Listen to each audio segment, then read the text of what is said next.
My name is Gloria Worth, and I am here to talk to you about the importance of following your discharge instructions. It is not just good for your health, it's also good for your budget. In a hospital stay, approximately for an IV stick and just fluids will be $700. How many times do we go to the hospital for the same problem, or just for a complication of the same medical problem that we were seen previously for? Discharge instructions are not an option, they have to be followed.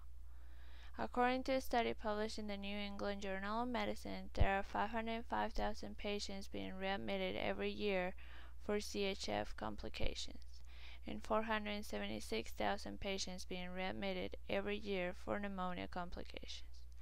To me, this means that the discharge instructions are not being given to the patient clear enough for them to follow.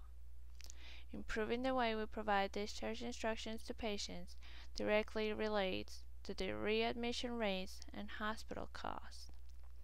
As an ER nurse, I understand there's not always the time to sit down with the patient and provide the instructions as we wish we could. But it's always important to provide enough time for the patient to process this information and think of any questions they may have. Also, customizing these instructions to each patient's race, ethnicity, age group, and values and beliefs is an important thing to do.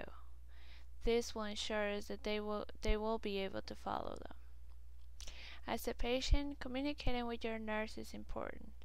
For example, if you're not able to buy your medication, there are resources we can offer you to get the medication for you. And this way, this will prevent you from coming to the hospital for the same problem.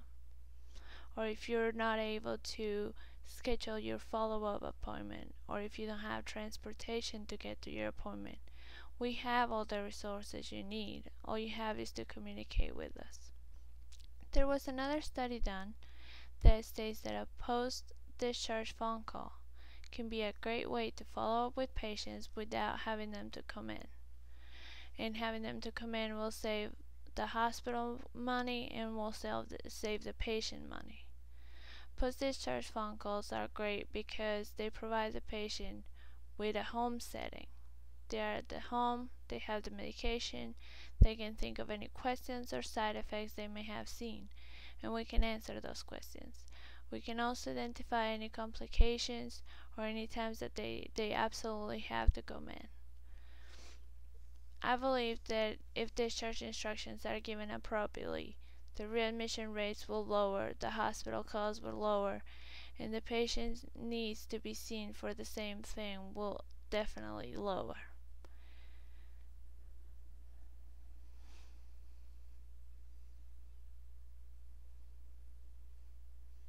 I don't have anything else to say.